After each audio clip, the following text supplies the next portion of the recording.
साथियों, आज के इस वीडियो में बिहार पुलिस सिपाही की परीक्षा के लिए जीके, जीएस और मैथ से लगभग 50 सिलेक्टेड क्वेश्चंस को कवर करेंगे। तो साथियों, अगर आपका एग्ज़ाम 1 अक्टूबर, 7 अक्टूबर या फिर 15 अक्टूबर को है तो साथियों आज का सेशन आप लोगों के लिए काफ़ी ज़्यादा इम्पोर्टेंट रहेगा, इसलिए आप सभी पूरा सेशन को ध्यानपूर्वक देखें। तो साथियों, सेशन का पहला प्रश्न है, चाणक्य के अर्थशास्त्र के अनुसार मौर्य काल में कारागार का अध्यक्ष क्या कहलाता था। वेरी इंपॉर्टेंट प्रश्न है, चलिए आप सभी आंसर कीजिए। चाणक्य के अर्थशास्त्र के अनुसार जो मौर्य काल में कारागार का अध्यक्ष होता था उसे क्या कहते थे। तो साथियों काफ़ी ज़्यादा इम्पोर्टेंट प्रश्न है, इसको याद कर लीजिए। ये प्रशासता कहलाता था। तो यहाँ पर ए ऑप्शन जो ही बच्चे दिए हैं आपका बिल्कुल सही जवाब है, सन्निधाता। याद रखिएगा, ये चाणक्य अर्थशास्त्र के अनुसार मौर्य काल में राजकीय कोष का अध्यक्ष कहलाता था सन्निधाता। और समाहर्ता की बात करें तो ये आय का संग्रहकर्ता कहलाता था। तो सभी फैक्ट को ध्यान रखें, यहाँ से आपके एग्जाम में प्रश्न आने की काफ़ी ज़्यादा चांसेस है। चलिए आगे देखिए, फेबियन सोसाइटी की स्थापना कब हुई थी। साथियों बिल्कुल टॉप लेवल का प्रश्न है, चलिए आंसर कीजिए फटाफट से। फेबियन सोसाइटी की स्थापना कब हुई थी। तो साथियों यहाँ पर दूसरे प्रश्न का सही जवाब है पहला ऑप्शन 1884 में। कहाँ पर, तो लंदन में। याद रखिएगा 1884 में लंदन में फेबियन सोसाइटी की स्थापना की गई थी। चलिए आगे देखिए, विश्वामित्र द्वारा रचित ऋग्वेद के किस मंडल में सूर्य देवता सावित्री को समर्पित प्रसिद्ध गायत्री मंत्र है। देखिए ऋग्वेद के रचयिता कौन है, तो विश्वामित्र। यहाँ पे साफ साफ लिखा गया है। और गायत्री मंत्र का उल्लेख किस वेद में मिलता है, तो ऋग्वेद में। और ऋग्वेद के किस मंडल में सूर्य देवता सावित्री को समर्पित गायत्री मंत्र है। तो याद रखिएगा यहाँ पर आंसर क्या हो जाएगा इसका, तो यहाँ पर पहला ऑप्शन जो ही बच्चे दिए हैं बिल्कुल सही जवाब है, 9वें मंडल में। ध्यान रखेंगे। और यहाँ पे देखिए 9वें मंडल जो है ये सोम देवता को समर्पित है, 9वां मंडल। और गायत्री मंत्र का उल्लेख है 3रे मंडल में, सभी को ध्यान रखें। चलिए आगे देखिए, एंजिल जलप्रपात निम्नलिखित में से किस देश में अवस्थित है। बिल्कुल एग्जाम में छपने वाला प्रश्न है, फटाफट से आंसर कीजिए। मैथ्स के प्रश्नों को हम लोग लास्ट में कवर करेंगे। तो साथियों एंजिल जलप्रपात याद रखिएगा ये कहाँ पर है, तो ये वेनेजुएला में स्थित है। यहाँ पर सी ऑप्शन जो ही बच्चे दिए हैं बिल्कुल सही जवाब है, वेनेजुएला में। चलिए आगे देखिए, साल 1882 में शिक्षा के विकास के लिए हंटर आयोग का गठन किसने किया था। चलिए 5 के लिए आंसर बताएंगे फटाफट से।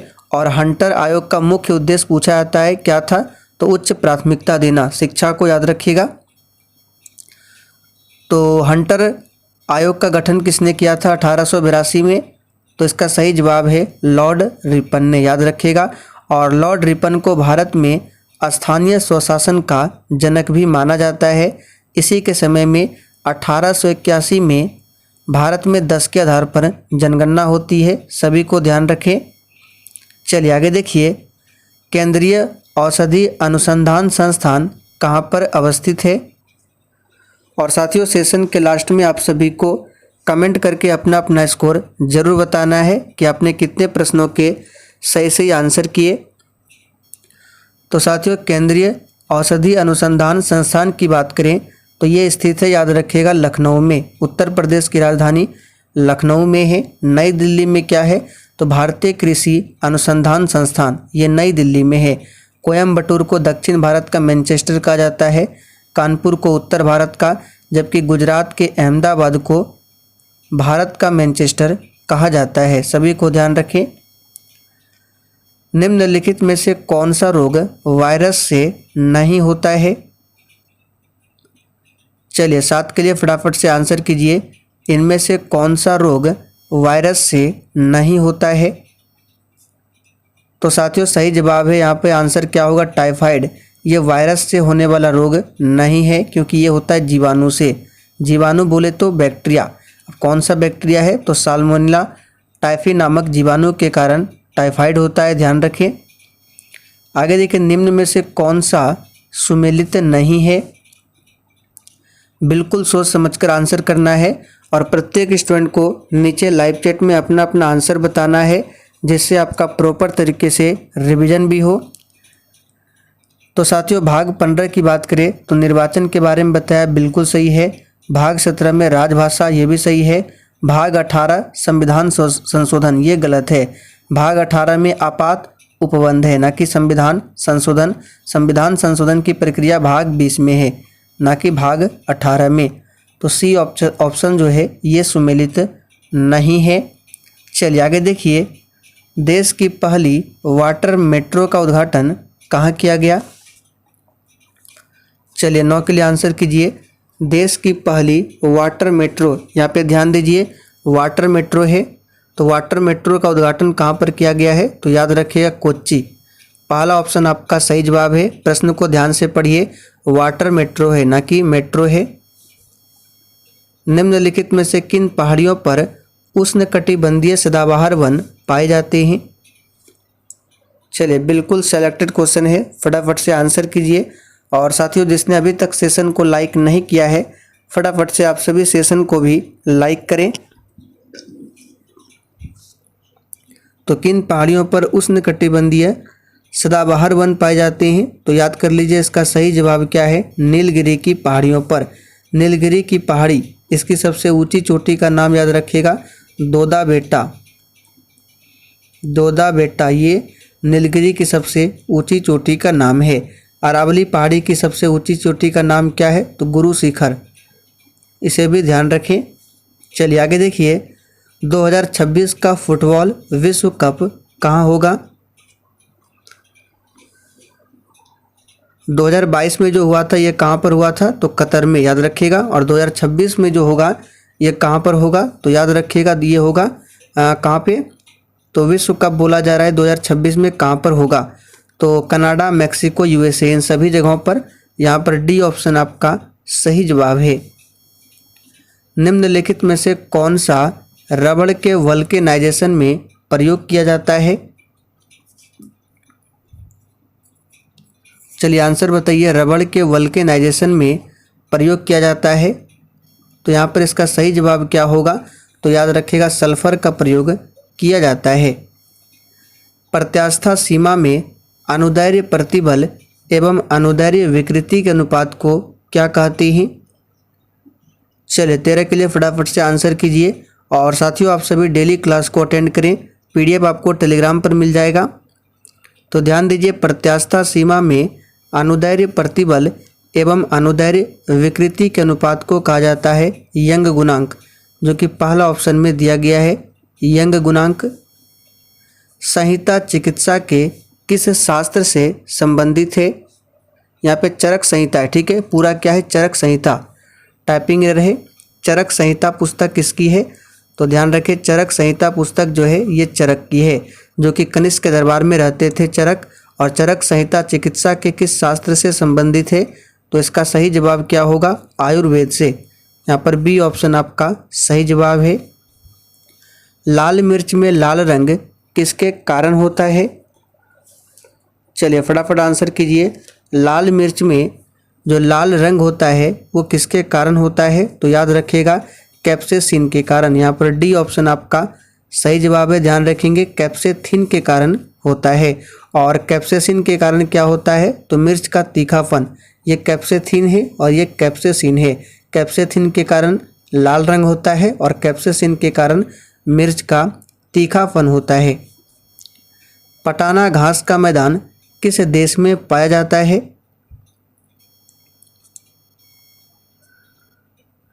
तो साथियों, पटाना घास का मैदान जो है ये श्रीलंका देश में पाया जाता है।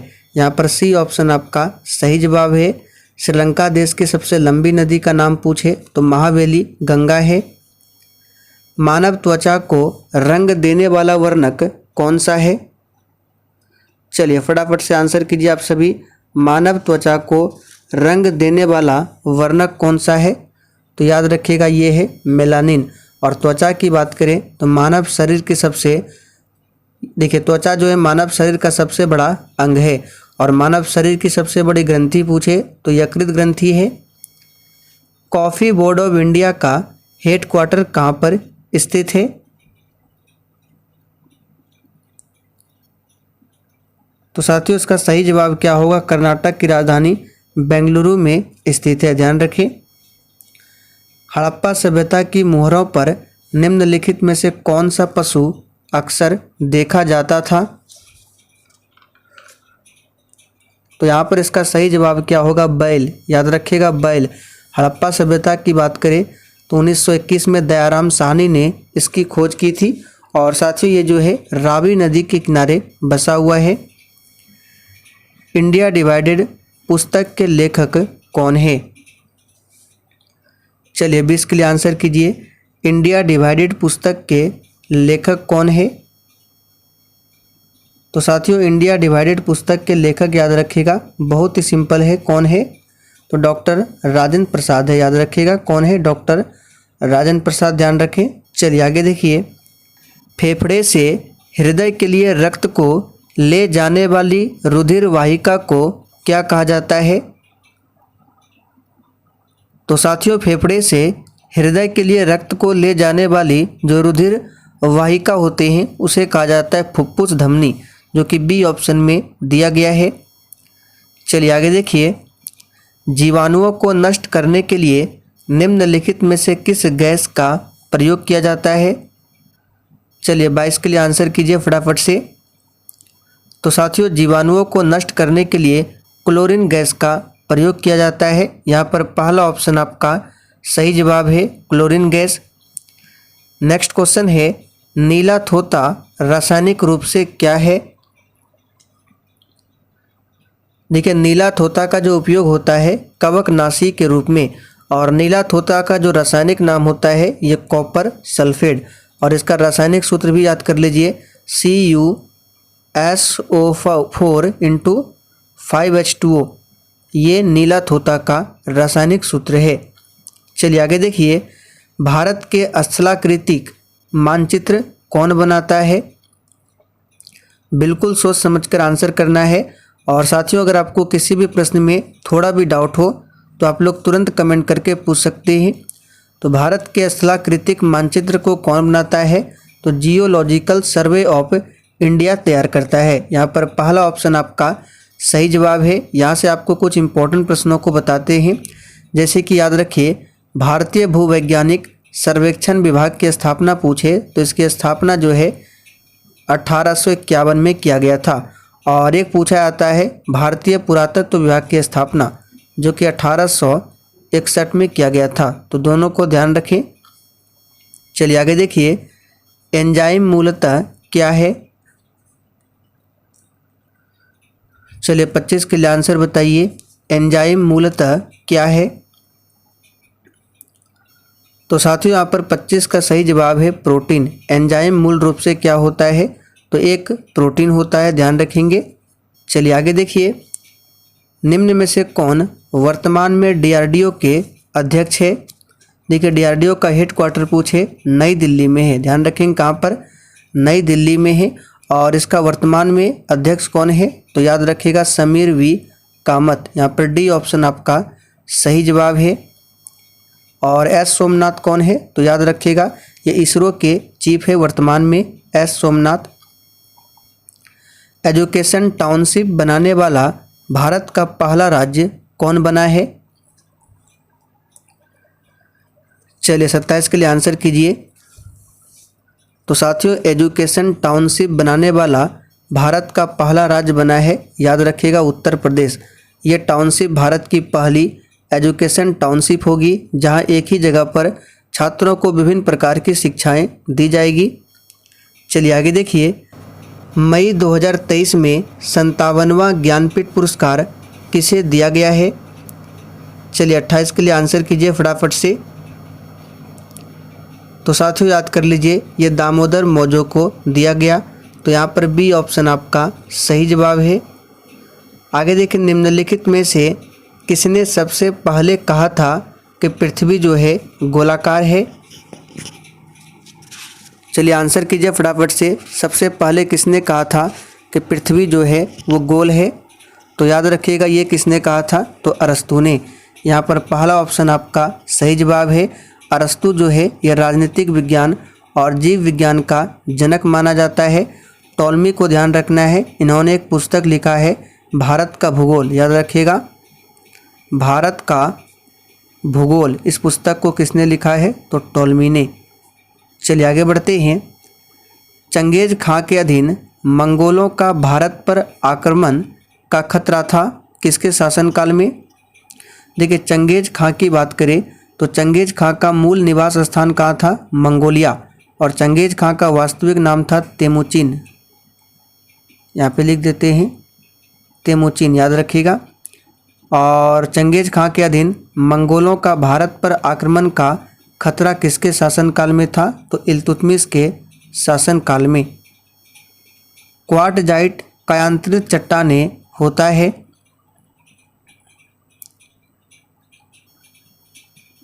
तो साथियों क्वार्टजाइट जो कायांतरित चट्टानें होता है, याद रखिएगा ये बलुआ पत्थर से होता है। यहाँ पर सी ऑप्शन आपका सही जवाब है। रक्त ग्लूकोज स्तर सामान्यतः व्यक्त किया जाता है। देखिए ग्लूकोज की बात करें तो इसका फॉर्मूला क्या होता है? C6H12O6, ये ग्लूकोज का फॉर्मूला है। और रक्त ग्लूकोज स्तर सामान्यतः किसमें व्यक्त किया जाता है? तो याद रखिएगा यहाँ पर पहला ऑप्शन, यहाँ पे देखिए आंसर हो जाएगा मिलीग्राम प्रति डेसीलीटर में व्यक्त किया जाता है। तो बी ऑप्शन आपका सही जवाब है। शीतल पेय जैसे कोला में पर्याप्त मात्रा में क्या होती है? तो शीतल पेय जैसे कोला में पर्याप्त मात्रा में कैफीन पाई जाती है। तो याद कर लीजिए कैफीन, यहाँ पर पहला ऑप्शन सही है कैफीन। गाजर निम्नलिखित में से किस विटामिन का संपन्न स्रोत है? तो जैसे कि आप सभी जानते हैं गाजर में पाया जाता है विटामिन ए, और विटामिन ए का रासायनिक नाम क्या होता है? रेटिनॉल। विटामिन ए की कमी से कौन सी बीमारी होती है? तो रतौंधी। ध्यान रखें कौन सी बीमारी? रतौंधी। विटामिन सी का रासायनिक नाम एस्कॉर्बिट और इसकी कमी से अस्कर्वी रोग होता है। विटामिन डी का रासायनिक नाम कैल्सीफेरॉल और इसकी कमी से रिकेट्स, जिसको सूखा रोग भी कहा जाता है। और विटामिन ई का रासायनिक नाम क्या होता है? टोकोफेरॉल। पाचन क्रिया में प्रोटीन निम्नलिखित में से किस पदार्थ में बदल जाते हैं? देखिए ये जो प्रोटीन है, याद रखिएगा प्रोटीन उत्तकों के निर्माण के लिए आवश्यक है। और 20 प्रकार के जब एमिनो अम्ल मिलते हैं तो इससे बनता है प्रोटीन। ध्यान रखेंगे प्रोटीन की कमी से क्वाशियोरकर बीमारी होती है। और सबसे अधिक प्रोटीन किस में मिलता है? सोयाबीन में लगभग 42% प्रोटीन पाया जाता है। और पाचन क्रिया में प्रोटीन जो है अमीनो अम्ल में बदल जाते हैं। तो सही जवाब है यहाँ पे सी ऑप्शन अमीनो अम्ल। राष्ट्रीय पादप आनुवांशिक संसाधन ब्यूरो निम्नलिखित में से किस शहर में स्थित है? तो साथियों ये जो स्थित है शिलोंग में। कहाँ पर है? शिलोंग में स्थित है। आयात और निर्यात पर लगने वाला कर क्या है? तो आयात और निर्यात पर जो लगने वाला कर होता है ये होता है सीमा शुल्क। यहाँ पर सी ऑप्शन आपका सही जवाब है सीमा शुल्क। वह दर जिस पर कॉमर्शियल बैंक भारतीय रिजर्व बैंक को ऋण देता है क्या कहलाती है? तो देखिए उस दर को कहा जाता है रेपो दर। यहाँ पर सी ऑप्शन आपका सही जवाब है रेपो दर। मौसम में आर्द्रता छाई है, इसमें आर्द्रता का विलोम आपको बताना है, क्या होगा? तो साथियों आर्द्रता का विलोम होगा यहाँ पे शुष्क अथवा सूखा। तो डी ऑप्शन में दिया हुआ है सूखा। ऑप्शन में आपको शुष्क भी मिल सकता है, देखिए बी में दिया है। तो यहाँ पे आंसर आपका दोनों हो जाएगा, शुष्क और सूखा। तो याद रखिएगा आंसर इसका क्या होगा? बी और डी दोनों। वृत्ताकार पथ पर मोड़ते समय किसी वाहन के मुड़ने की प्रायिकता किस पर निर्भर करती है? तो वृत्ताकार पथ पर मुड़ते समय किसी वाहन के मुड़ने की प्रायिकता जो है केवल वृत्ताकार पथ की त्रिज्या पर निर्भर करेगा। यहाँ पर बी ऑप्शन आपका सही जवाब है। नीले, लाल, काले व सफ़ेद रंग के समान ताप वाले 4 तारों को ठंडा होने दिया जाता है तो किसकी शीतलन दर सबसे अधिक होगा? तो यहाँ पर 41 का आंसर क्या हो जाएगा?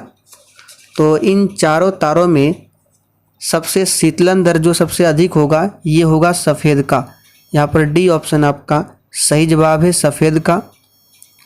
1.08 टन बराबर कितना किलोग्राम होता है?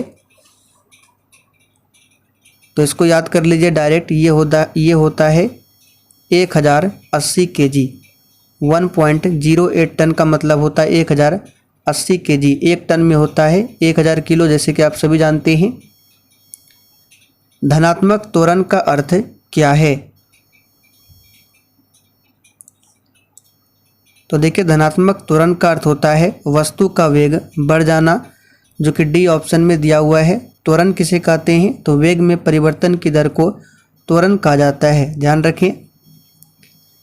यदि अवतल दर्पण और फोकस के बीच कोई वस्तु रखी गई है तो निर्मित प्रतिबिंब का प्रकार क्या होगा? देखिए, अवतल दर्पण और फोकस के बीच वस्तु रखा गया है तो इससे जो प्रतिबिंब का निर्माण होगा वो किस प्रकार का होगा? तो आभासी होगा। तो यहाँ पर पहला ऑप्शन आपका सही जवाब है, आभासी। अब चलिए मैथ्स के प्रश्नों को कवर करते हैं। तो देखिए, मैथ्स का पहला क्वेश्चन है, उस गोले का आयतन ज्ञात कीजिए जिसके पृष्ठ क्षेत्रफल 1386 वर्ग मीटर है। बहुत ही सिंपल क्वेश्चन है। तो देखिए, यहाँ पे आपको गोला का आयतन और पृष्ठ क्षेत्रफल क्या होता है इसका फॉर्मूला पता होना चाहिए। तो देखिए, गोला का पृष्ठ क्षेत्रफल का सूत्र होता है 4 पाई आर स्क्वायर, और ये कितना दिया हुआ है? तो 1386। यहाँ से हम लोग क्या करेंगे? आर स्क्वायर का वैल्यू निकालेंगे। तो देखिए, 4 गुने पाई का मान 22/7 और गुना आर स्क्वायर बराबर ये क्या हो जाएगा? तो 1386। तो आर स्क्वायर बराबर क्या हो जाएगा?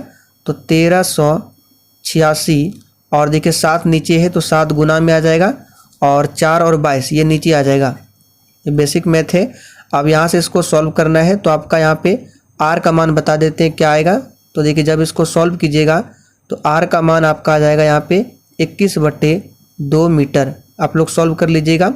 जब आर का मान 21/2 आया तो आयतन का फॉर्मूला होता है 4/3 पाई आर क्यू। तो यहाँ पे 4/3 पाई का मान रखना है 22/7 और आर के जगह पे रखना है आपको 21/2। इसको 3 बार गुना कर देना है, और जब इसको सॉल्व कीजिएगा तब आपका आंसर आ जाएगा यहाँ पे सी ऑप्शन में देखिए दिया हुआ है 4851 घन मीटर। आप लोग सॉल्व कर लीजिएगा जैसे बताएं। आगे देखिए, आपको सरल करना है 0.05 गुना 0.002। तो देखिए, ऐसे तो आपको गुना करना आता ही होगा, लेकिन शॉर्ट से कैसे करेंगे? तो देखिए, आपको कुछ नहीं करना है, 5 गुने 2 करना है। तो कितना हो जाएगा? 10 हो जाएगा। ठीक है। अब देखिए, इसमें देखिए दशमलव 1 अंक, 2 अंक और 3 अंक, और इसमें देखिए दशमलव 1 अंक 2 अंक, यानी 3 और 2, 5 अंक के बाद आपको दशमलव बैठाना है। तो 1 अंक ये हो गया, दूसरा ये हो गया, तीसरा, चौथा, पाँचवा, यहाँ पे दशमलव बैठा दीजिए और 0 लगा दीजिए। ये आपका आंसर हो गया। तो देखिए, किस ऑप्शन में दिया हुआ है? बी ऑप्शन में दिया गया है। बहुत ही सिंपल क्वेश्चन है। इसी तरह से आपको सॉल्व करना है। ये जो लास्ट में 0 है ये लिख भी सकते हैं, नहीं भी लिखेंगे उससे कोई फ़र्क नहीं पड़ता है। चलिए आगे देखिए, 2 संख्याएं 1:4 के अनुपात में है और उनके एलसीएम और एचसीएफ है 84 और 21। यहाँ पे एचसीएफ होगा। तो छोटी संख्या बताना है। तो देखिए, 2 संख्याएं 1 और 4 है, अनुपात में है। तो मान लेते हैं पहली संख्या x, दूसरी संख्या 4x। अब देखिए, दोनों का एलसीएम कितना दिया हुआ है? 84। तो दोनों का एलसीएम कैसे निकालेंगे अनुपात का? तो इस तरह से निकाल लीजिए। यहाँ से x में जाएगा 1 और ये आ जाएगा 4। अब एलसीएम आपका आ जाएगा यहाँ से 4 गुना x, 4x। देखिए, एलसीएम आ गया 4x, लेकिन वास्तव में दिया हुआ है 84। तो 4x बराबर 84 कीजिए, और x का मान यहाँ से क्या आ जाएगा आपका? 21 चौक 84, यानी 21 आपका आंसर आ गया। तो छोटी संख्या बताना है। तो 2 संख्या था x और 4x, यहाँ पे देख सकते हैं 1 और 4। तो दोनों में छोटी कौन है? तो छोटी x है तो x का मान 21 आ गया। अगर बड़ी पूछा जाता तो यहाँ पे आंसर क्या हो जाएगा 84, तो छोटी बताना है तो आंसर आपका बी हो जाएगा 21। अब देखिए ये सरलीकरण का क्वेश्चन है, बहुत ही सिंपल है, आप लोग सॉल्व कर लीजिएगा। सबसे पहले आपको ब्रैकेट का काम करना है और ब्रैकेट में सबसे पहले का काम करना है। चलिए शॉर्ट में बता देते हैं। तो ब्रैकेट में देखिए 4 है प्लस 4 फिर गुना 4 और भाग 4 का 4 यानी 16 हो जाएगा, फिर माइनस 4 भाग 4 गुना 4। अब यहाँ पे देखिए क्या करेंगे, भाग का काम करेंगे। तो 2 जगह भाग है तो 4 प्लस 4 गुने 4 और भाग को इस तरह लिख सकते हैं 4/16, फिर माइनस 4 से 4 में भाग दीजिए 1 गुना 4। तो यहाँ से देखिए 4 से 16, 4 से 4 कट गया, तो यहाँ पे क्या बचा ब्रैकेट में 4 और प्लस 1 माइनस यहाँ पे 1 गुना 4 क्या हो जाएगा 4, तो 4 और 4 8, सॉरी ये कट जाएगा 4 4, तो यहाँ पे बच गया 1, यानी ब्रैकेट में आपका क्या आ जाएगा सॉल्व करके, तो ब्रैकेट में आपका आ जाएगा 1। और बाहर में देखते हैं तो बाहर में भी सबसे पहले का काम करेंगे, तो 2 गुने 3 भाग यहाँ पे क्या हो जाएगा 6, फिर गुना 2 और भाग ब्रैकेट में 1 आया। तो यहाँ पे आप भाग का काम करेंगे तो 2 गुना 3, भाग को लिख सकते हैं इस तरह से 3/6, फिर गुना यहाँ पे भी लिख सकते हैं 2/1। अब इसको काटिए 2 से 6 3, 3 से 3 कैंसिल, आपका आंसर क्या आ जाएगा ए, यानी 2 आ जाएगा आपका फर्स्ट ऑप्शन में दिया हुआ है। चलिए आखिरी क्वेश्चन को देखते हैं। यदि 1/a प्लस बी बराबर 1/a प्लस 1/b तो a³ माइनस b³ का मान निकालना है। बहुत ही सिंपल है, देखिए इसको सॉल्व करना है आपको। तो यहाँ पे देखिए 1/a प्लस b बराबर एलसीएम ले लीजिए, ए बी का क्या हो जाएगा तो ए बी। अब ए से भाग देंगे ए बी में तो क्या हो जाएगा ए कैंसिल होगा, बचेगा बी, तो यहाँ पे बी लिख सकते हैं। और बी से भाग देंगे ए बी में तो बी कैंसिल होगा, बचेगा ए, तो यानी कि यहाँ पे क्या आ गया हमारा, यहाँ पे आ गया बी प्लस ए। अब ये जो बी प्लस ए है या फिर से लिख देते हैं, इसको सीधा करके लिख दीजिए ए प्लस बी। अब क्रॉस मल्टीप्लिकेशन करना है इस तरह से, तो a प्लस बी ये हो जाएगा a प्लस बी का होल स्क्वायर और बराबर क्या आ गया आपका ए बी। ठीक है, अब आपको मान निकालना है a³ माइनस b³ का। अब देखिए a प्लस बी का होल स्क्वायर का फॉर्मूला क्या होता है, तो ये होता है a² plus b² plus 2ab बराबर क्या है ab। तो ab को इधर कीजिए तो क्या होगा, घट जाएगा, 2ab में ab घटेगा तो बचेगा ab, यानी कि ये बच गया आपका a² प्लस b² और प्लस ab, ये बराबर क्या आ गया 0। अब चलिए a³ माइनस b³ का फॉर्मूला सेट करते हैं। तो a³ माइनस b³ का फॉर्मूला क्या होता है, तो ये होता है a माइनस b और इंटू में क्या होता है, इंटू में होता है a² plus b² plus ab। अब देखिए यहाँ पे इसका मान अभी हमने निकाला था, यहाँ पे देखिए 0 है तो इसके जगह पे आपको 0 रखना है, तो ये हो जाएगा a माइनस बी और ब्रैकेट में 0, तो 0 से मल्टीप्लाई कीजिएगा तो पूरा 0 आ जाएगा, यानी कि यहाँ पे बी ऑप्शन आपका सही जवाब है। तो साथियों आज के लिए इतना ही। सेशन पसंद आया हो तो आप सभी को लाइक करके जाना है।